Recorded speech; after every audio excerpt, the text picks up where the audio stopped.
Good evening. Welcome to Community and Technology, where we connect the global community with news, information, and resources.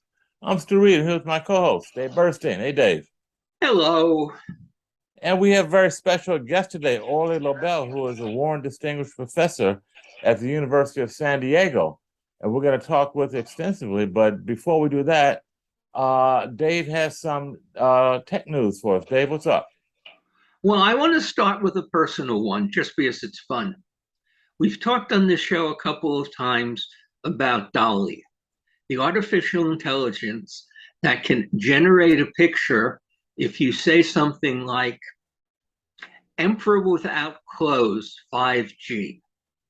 And in fact, I had a story about the 5G emperors without clothes, and I wanted to get an illustration. And I went over to Dolly. I've now used 3 of their illustrations on live stories, but this didn't work so well because I had to cut out the emperor without clothes because I was put aside by the terms of service of there. But Dolly and the new one coming from Microsoft and several others do an incredible job of coming up with an illustration in a style. You have to learn to work them, but they're real and they're wonderful. Can I just jump in?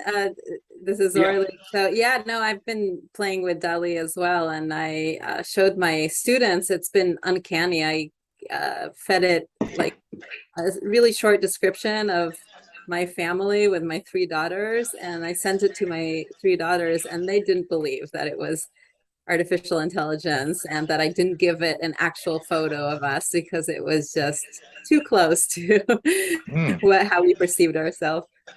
Wow. I think in the last show we mentioned that Dolly is now open to everyone. It's free. In the first month, you get 115 tries.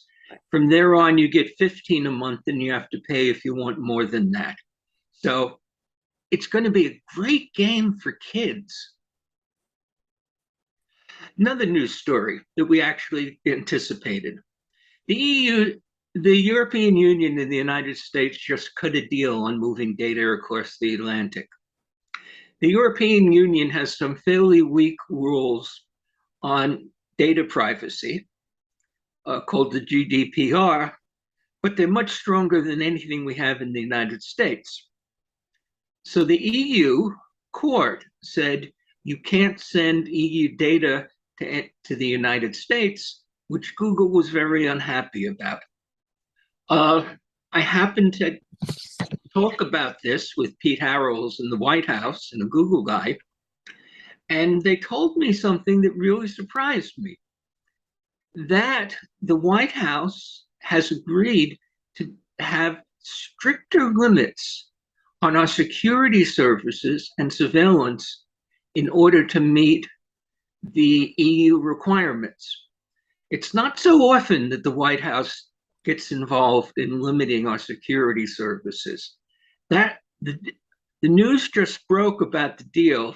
It didn't include that particular piece, but that just came out of Washington. Well, Dave, who gets limited? The security apparatus or our privacy? Where's the limitation?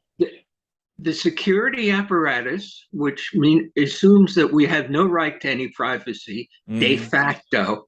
We've all seen what Snowden did, and I know more stories than telcos. Will face some limit. They're probably just symbolic, not substantive, but it's very hard to know what's going on in this kind of thing because the security services, by their nature, don't tell you what's going on. Orly, you've looked at privacy really hard. What's your impression? Yeah, so first of all, there is, a bill before Congress, the American Data Privacy and Protection Act, that the Biden administration is very much supportive of, recommending that Congress pass it, and it would move the kind of U.S. regime to a closer privacy regulation, closer to the GDPR. And both the GDPR and this bill, they set these defaults, so you can't collect data unless the consumer consents to it. That's pretty easy to get around. That's what has been happening with the GPO. You have these opt-in consent agreements that are really not very meaningful. Consumers just sign away a lot of their privacy very easily. I've in my new book, in The Equality Machine, I argue that we need to take seriously these questions of data collection and misuse and transferring data from different sectors for different uses.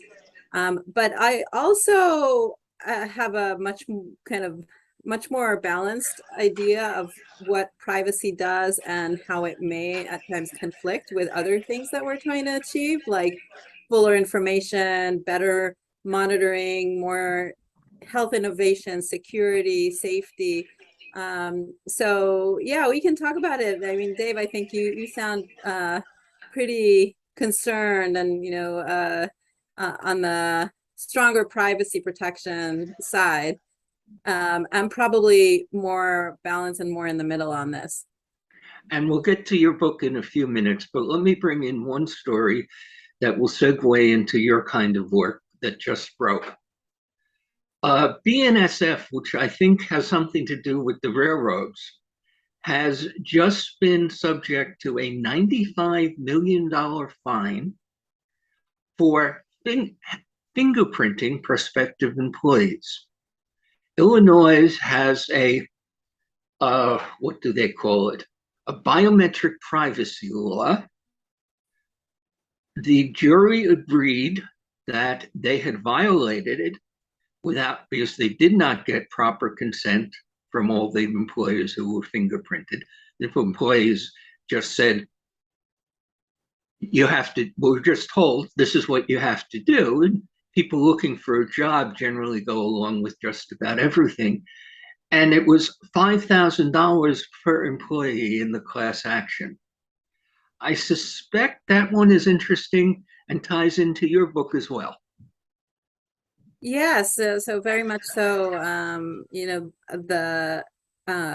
The technologies that are being developed are racing forward with using biometrics, using personal information, collecting data that can help facial recognition technologies, speech to text, text to speech, a lot of different things that really build on monitoring and extracting information about human behavior, human biology, human decision making to make our systems, artificial intelligence, machine learning, our automated systems better and stronger, more accurate, faster. I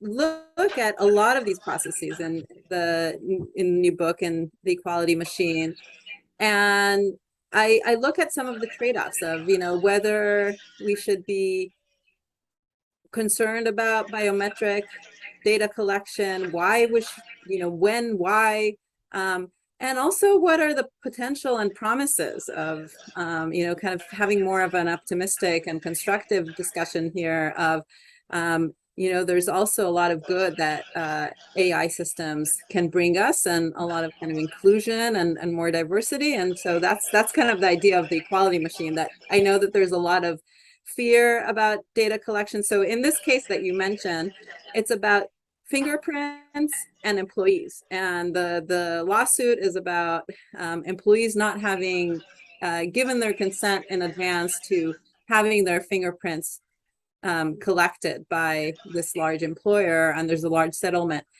I think that we need to understand better, what are these risks of having fingerprints in a data system, and also what, how that can actually help, different social goals that we have. What do you think, Stuart? I err on the side of privacy, I think, but I'm interested in hearing more from you about what you call harnessing the technology. And let me just plug your book very specifically. The title of the book is The Equality Machine: Harnessing Digital Technology for a Brighter, More Inclusive Future. Just came out, or just coming out, October 18th. This is next week.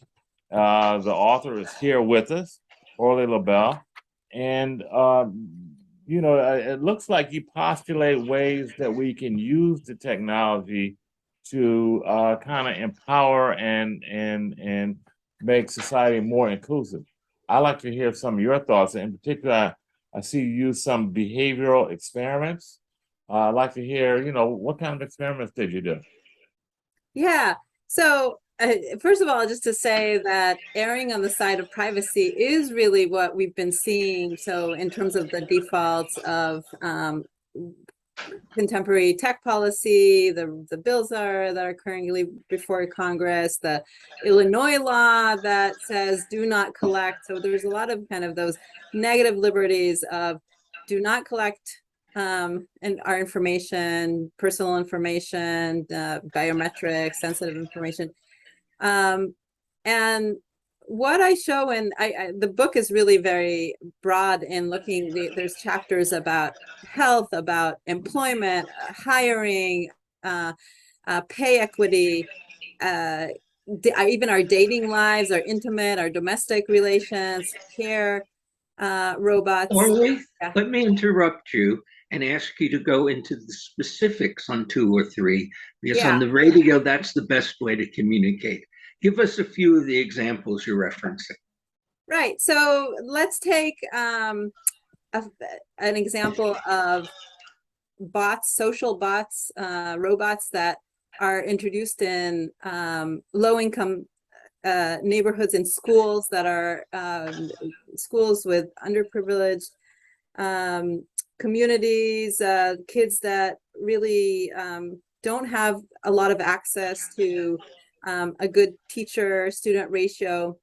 So in one chapter, I interview a researcher from MIT who has been developing these social robots, and I hear a lot of fears when I interview parents, and I look at a lot of the articles that are coming out. There's a lot of this alarmist, these technologies are going to come into our schools, so these companies that are giving kids free iPads or having a social robot be like a companion, a tutor for these kids that help the teachers have more feedback systems for learning, and they learn about individually, like personalized ways that each kid can learn better. There's a lot of fear that they're also collecting information. And what I argue is that we need to protect against harms of collecting that, of having that information. So then like misuse, so protecting against misuse of information. But the data collection itself can be very beneficial to really enhancing, the resources that when schools are strapped for resources, when there's so much inequities in our communities of, who has the better education systems. Give us another example that you had in the book. Sure. So let's take health. The whole history of human progress is with more knowledge and data collection and scientific research on our biology, and the whole story of the Human Genome Project is understanding better our makeup and knowing what kind of cures work, and early detection of risk, of health risks. I interview a scientist at MIT, Regina Barzilai, who is one of the leading AI researchers who has developed a radiology or an artificial intelligence system that really is outperforming human radiologists when it comes to mammograms and breast cancer early detection. And you know, these are revolutionary technologies. It's not just that they can outperform you know, really experienced physicians in like great hospitals in Massachusetts where they're being rolled out. But think about the potential, again, when I'm very interested in inclusion and equality, think about their potential of kind of access and very inexpensive replication in regions and in cities and countries around the world that don't, you know, even have, you know, can't begin to think about having, you know, fast, cheap access to experienced radiologists. So again, I think that sharing, I mean, the only way that these systems get better is that we think about information and data as a common pool, a common resource. And I think it's really kind of a moral imperative that every time a woman, you know, I go to get a mammogram annually, that becomes part of the database, because that's how algorithms get better, right? Like, you know, more data makes algorithms better. That's just, you know, a clear, I think, intuitive thing for everybody. But there is a problem there that you have to think of, because to make the algorithm better, you also need access to the health records to see where the cancers occurred and didn't occur, and tie that back to the mammograms. How do you deal with that?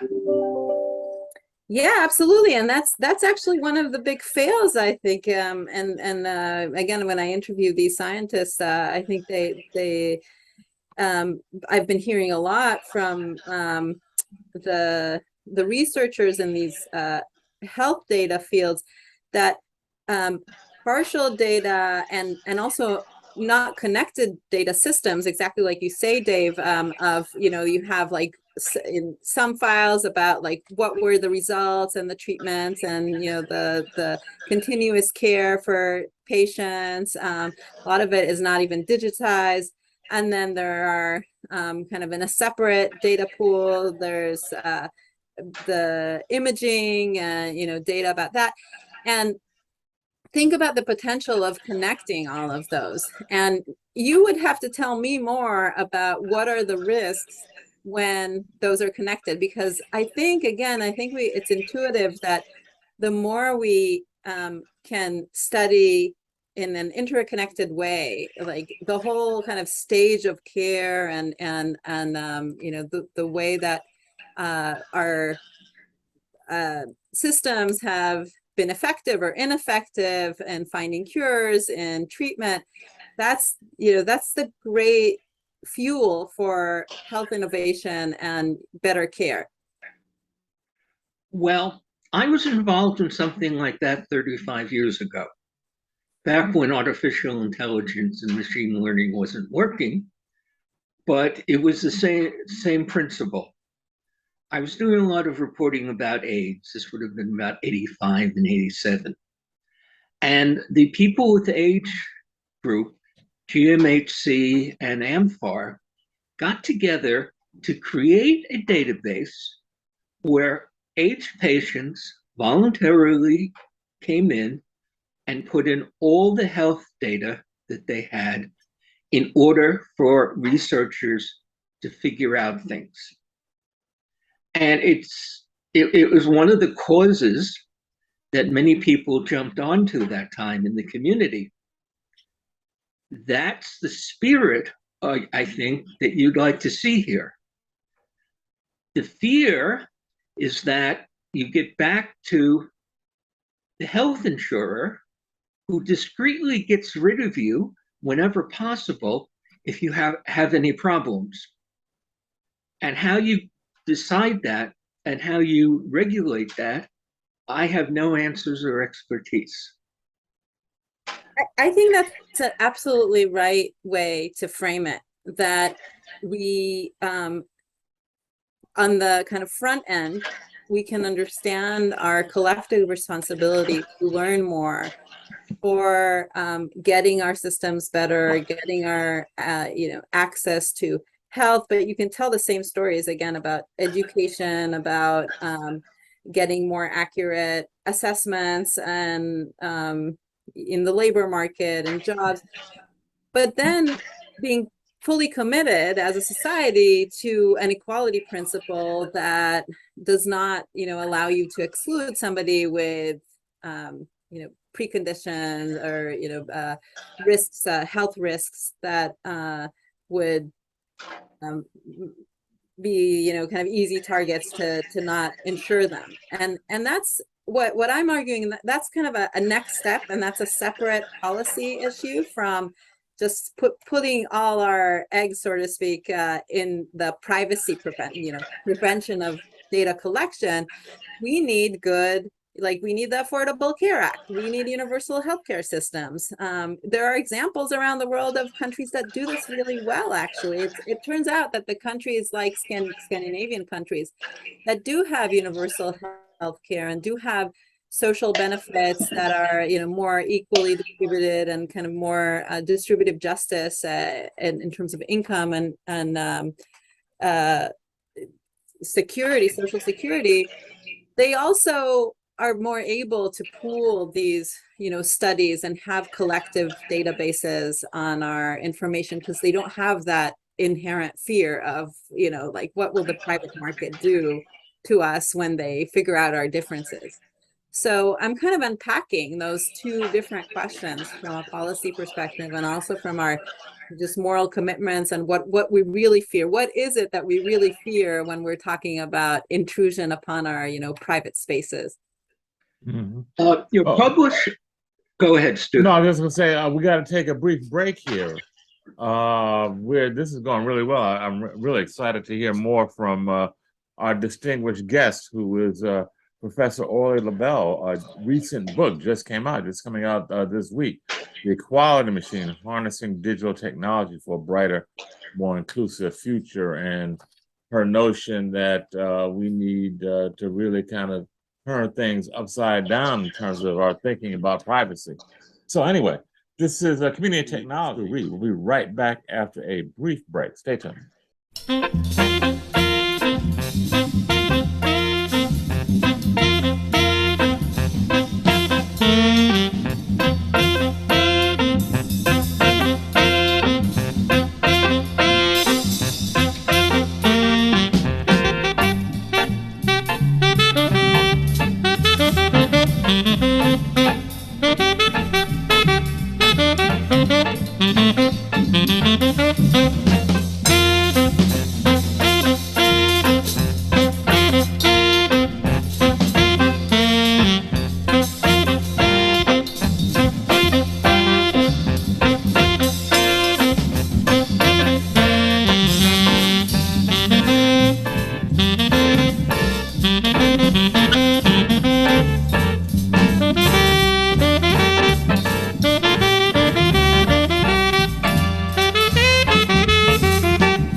Okay, we're back. Community and Technology, Stu Reid, Dave Burstein, special guest, Professor Orly Lobel, talking about her book, The Equality Machine, Harnessing Digital Technology for a Brighter, More Inclusive Future. Dave, you had some comment that you wanted to make about Orly's hypothesis. Our publisher says, Lobel makes a compelling argument that while we cannot stop technological development, we can direct its course according to our most fundamental values. Orly, what are some of the things we need to change to make this so? Sure. So take the example of Siri and Alexa and our, digital personal assistants that have pervaded our homes. I look in the book at a lot of the offerings of chatbots and how these digital assistants that are just voice activated, but also a lot of other assistant like GPS chatbots, but also humanoid robots that are coming into our homes. There, so much of them are just stereotypical and stereotypically sexist. So there's been some reporting in the past decade about how a lot of, or the majority actually, of these personal assistants have been designed initially with having gendered names, female voices. When you look at the ways that we design our robots, our humanoid robots, when we're designing a robot that will fold our laundry, which is actually like a frontier right now in robotics, doing a lot of kind of domestic work, where we seem to be comfortable with like a woman doing that, a female humanoid.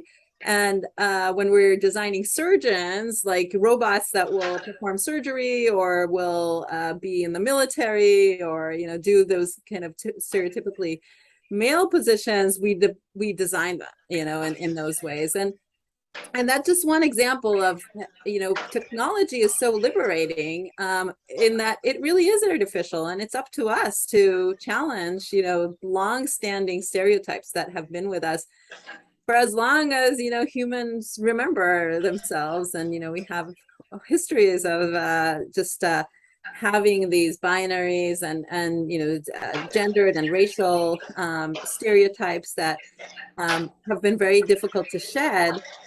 Well, technology, again, we need to think about it as an opportunity. Like, why not design exactly the reverse? Why not design non-binary voices? And we actually have these examples happening. So part of the motivation of writing The Equality Machine has been that we hear less of these changes that are being made. So there's a lot of like, oh, Siri failed this way and it didn't know how to tell us about an abortion clinic, and it was not programmed, and it's all, the default is always set as a female voice.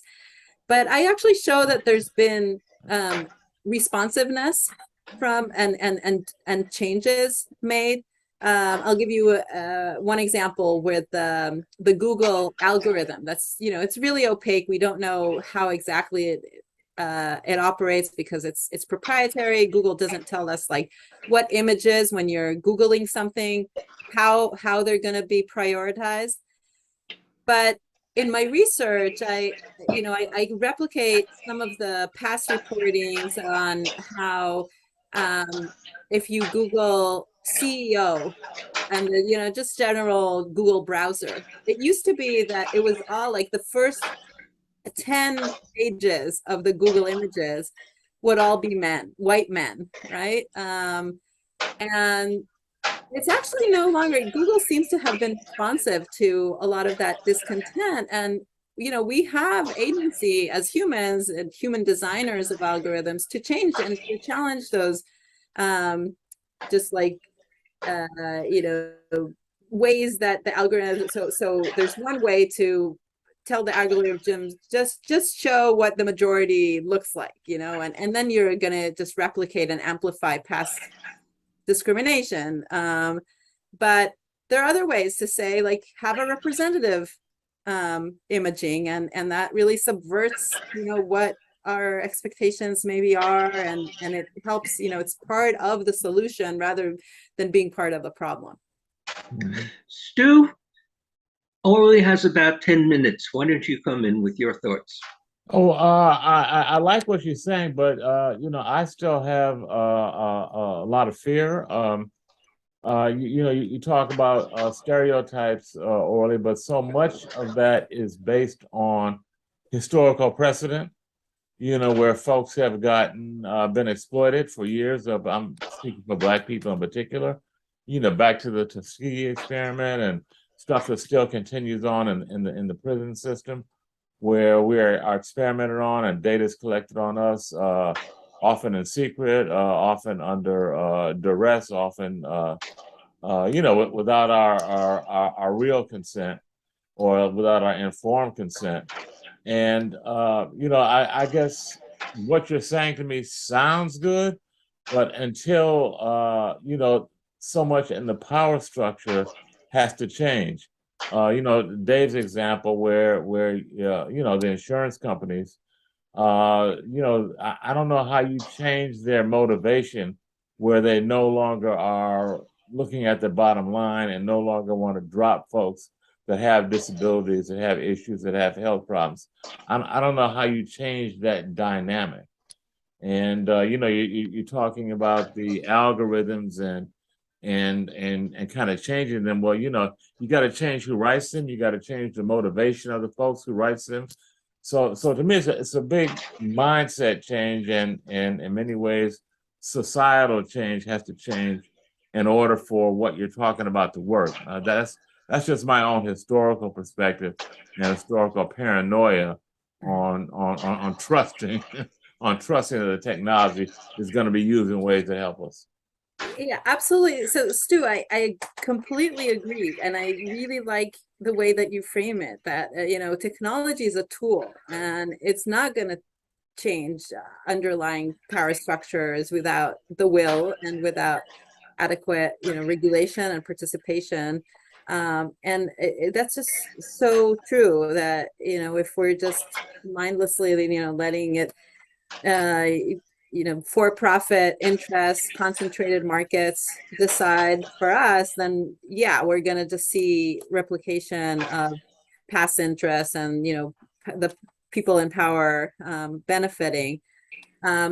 I do think that that's exactly the reason why I wrote the book, where I think that there is a lot of this really counterproductive, alarmist, and you called it paranoia or skepticism, that has meant that a lot of people who can really bring this positive change and have skin in the game in that way are working from the outside, so are just not wanting to go into STEM and work in Silicon Valley, because we know that Silicon Valley has a diversity problem, and because and not no. The sophisticated billionaires in Silicon Valley haven't solved that problem. So what I really wanted to do in the book, and this is what I do, I interview and I celebrate so many women and people of color and people from the kind of outside the valley, from outside of California, who are doing very important work in machine learning and really looking at how we can change the systems, and then providing us with these tools, but then separate from that, we need the regulations, and we have a lot of them. So for me, somebody who's been I'm the director of the Center for Employment and Labor Policy here at University of San Diego, and I teach employment law, and I research the the labor market. I've consulted both the Obama administration and the Biden administration on labor market questions, on talent mobility and employee protections, on pay equity. And for me, it's been very frustrating just in the offline world, having nothing with technology, on how stagnant, our inequities have been. It's just been so sticky, where we have laws on the book, of anti-discrimination since 1964. We have, the Civil Rights Act and Title VII saying you cannot discriminate on the basis of race, gender, religion, national origin, ethnicity. And yet the pay gaps, the 80 cents to the dollar, are just stagnating. They're sticky. The inequities, the kind of non-representation is just continuous. And so what I've been looking at, and I have, whole chapters in the book about this, is that technology actually can have that progressive power. You have to have the will for it. And I actually think that there are business leaders as well, but it's multiple stakeholders that have to be in the game. But like the best practices, the leaders in industries that really want to correct salary scale inequality and diversify their workforce, having that very much increased pool of professionals, of potential employees that happen through technology, from having third party like LinkedIn, platforms that you can find jobs, anywhere outside of what used to be like the word of mouth. How would you get a job? You had to know somebody, or you had to be in the right school and or the right city. Now with technology, we have remote work, we have third-party platforms that really enhance the pool of applicants. And then we have technology like software that can really have checks on like even the way that companies advertise their jobs, whether those will be more likely or less likely to draw a diverse pool of applicants.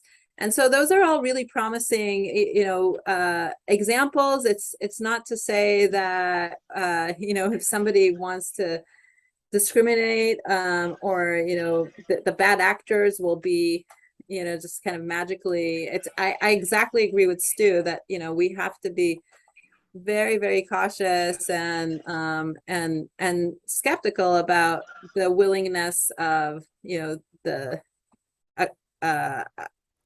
dominant actor to just all of a sudden change.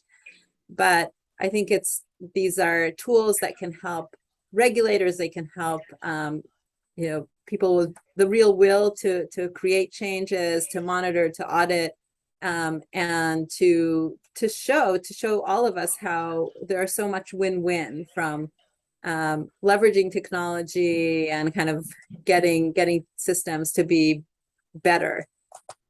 I have an example. I like your optimism, Orly. I really do. Can you tell us a little bit, maybe give us some examples? You talked about some progressive leaders. You talked about some folks in the scientific community of color and diverse folks that are doing things and creating things. Can you give us a few examples? Sure. So in the workplace context, I look at a lot of initiatives. We have like a Pay Equity Alliance that I'm part of this board, and there are members from NGOs that I describe the stories of, for example, a woman of color who was hugely qualified, overqualified for a lot of those Silicon Valley jobs, and she was turned down just too often, and that gave her the initiative to really found her own data analytics company that helps I talked about how there's different stakeholders and different like places of power. So there are actually positive forces that are coming from investors that are more interested in diverse companies. So just like we have green indexes these days, that where like investors can invest in better companies that are doing better on climate and green energy. Similarly, we're getting this interest by investors and on looking at whether companies are diverse or not. And so you start where again, like just to say, Stu, that when we're skeptical and we have these choices, and I share a lot of your skepticism, again, to say things are not changing on their own, but there are two things that I have to interrupt you here because I know you have to go. Yeah. And before you go, tell us a little bit about the book. Okay, it's just generally about the book. Yeah. Give the title, when it's going to be out, and any short thing you want to say about it. Right. Okay. So I'm very excited. The Equality Machine, my new book, is coming out October 18th.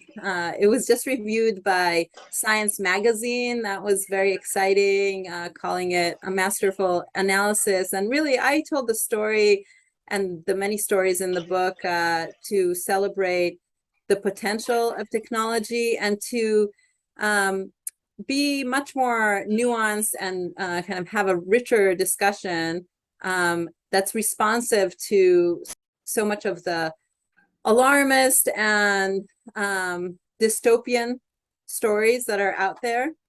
I think it gives us a lot more language and tools to have skin in the game and create change from the inside when we're talking kind of in a more context-specific way about different technologies, whether it's in health or in the job market, really every field that's changing our lives. And thank you very much for joining us. I hope we gave you some interesting questions. Yes, very much so. Thank you for having me. Absolutely. Is there anything you wanted to talk about, Orly, that we haven't raised before we go? We have to let her go. We promised 5 of the hour, and it's 6 of right now. Yeah, thank you. So just let me know when it comes out so I can share it as well. I will send you a link next week. Okay, thank you so much. It's a pleasure to talk to you. Absolutely. Thank you. We've been speaking with Orly Lobel, Warren Distinguished Professor of Law and Director of the Center for Employment and Labor Law at the University of San Diego. Thank you so much. Talk about Dave. What else is going on in the tech world? Well, let me follow up on what Orly was just saying, that it is possible to change. And I've seen how that's true when the person at the top of a company says, we're going to change. And of all unlikely places to find diversity, Deutsche Telekom in Germany. Really? The CEO 5 years ago said, we have to change this. We want to give opportunity to everybody. We're going to get more qualified people that way. Well, Claudia Nemet is running a large part of the whole country, of the whole company. Deutsche Telekom owns other telcos across Eastern Europe, and she's running all of those.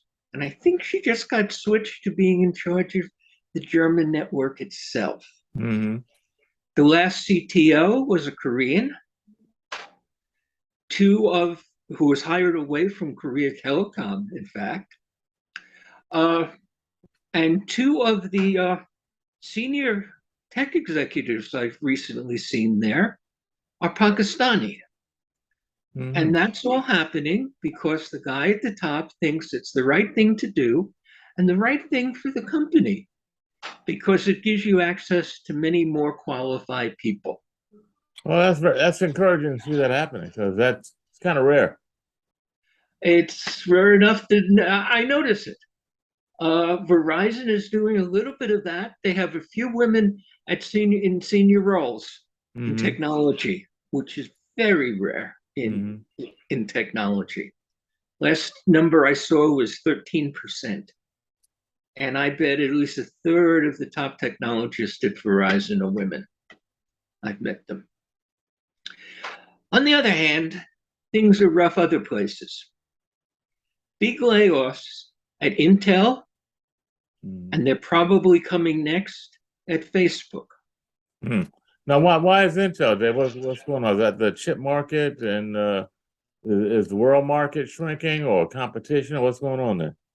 6 months ago, we were reporting about how there was shortages of chips. And there may still be some in a few areas, including automotive.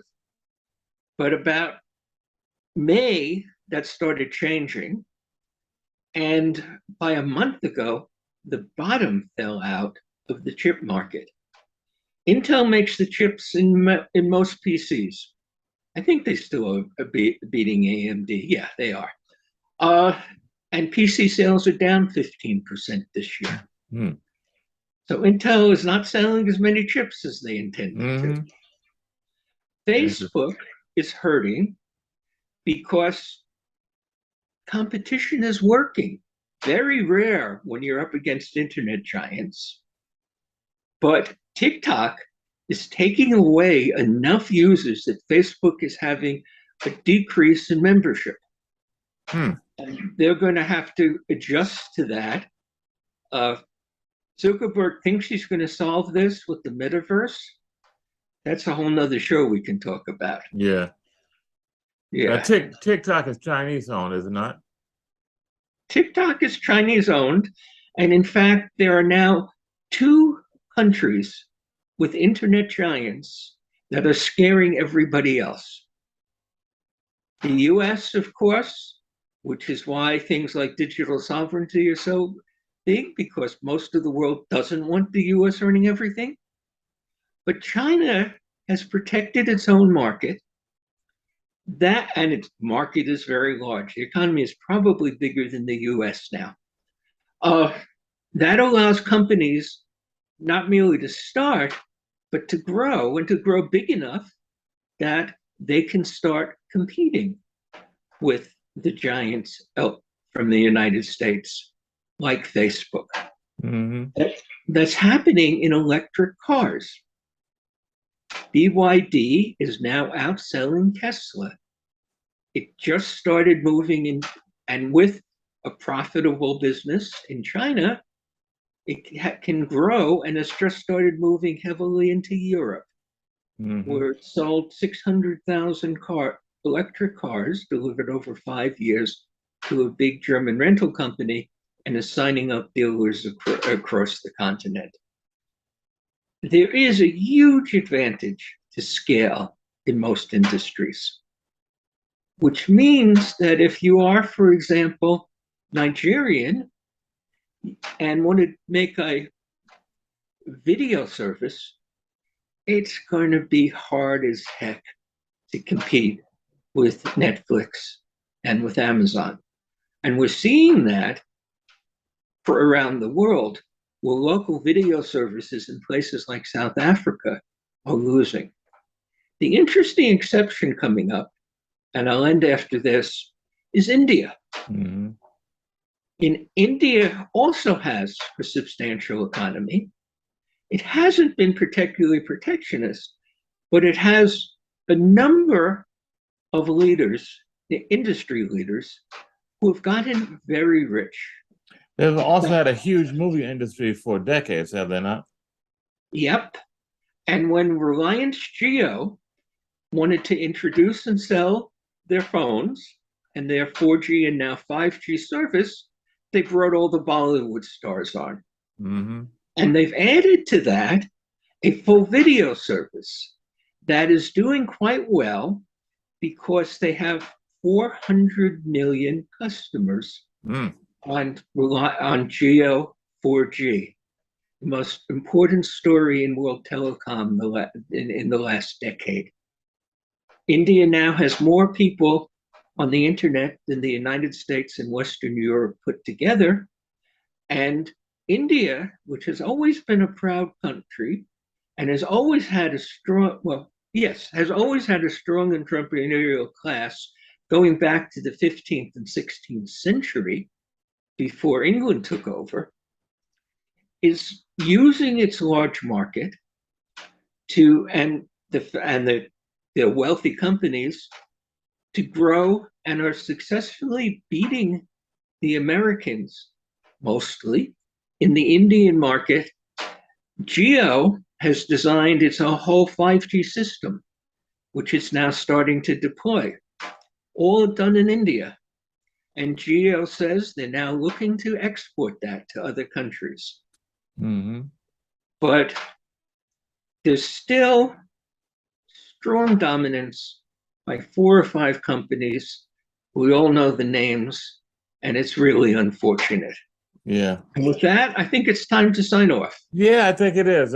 We need to talk about that some more. I really want to talk also about just the whole cultural dominance of media and the impact globally and what's going on there. But that's another show. We've been speaking to Reid, Dave Burstein on Community and Technology, WHCR 90.3 FM. Stay tuned every Wednesday at 5 p.m. Thanks for tuning in. Good night.